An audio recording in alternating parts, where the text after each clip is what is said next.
Hi, my name is Emily and I'm doing a marketing social media course in APC, and I have been in my third term and loving it because it's a very flexible course and the tutor and lecturer is very helpful, and I'm really happy that I'm here.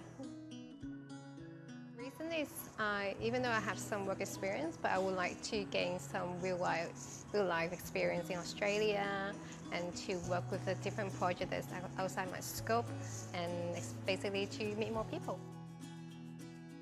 I think just working with many people from different backgrounds and learning this, the strength and the skill from them and developing a project together. Yeah. I hope that we can satisfy the client for the needs and to finish a project together and to gain some actual Australian work experience to show in my portfolio and be able to demonstrate my skill. Yeah.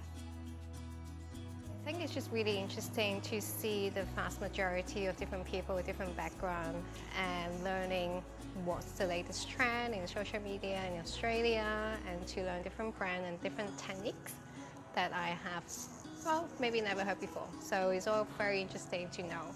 And speaking to many people and speaking to tutor who has really good experience background, and that really helped. Yeah.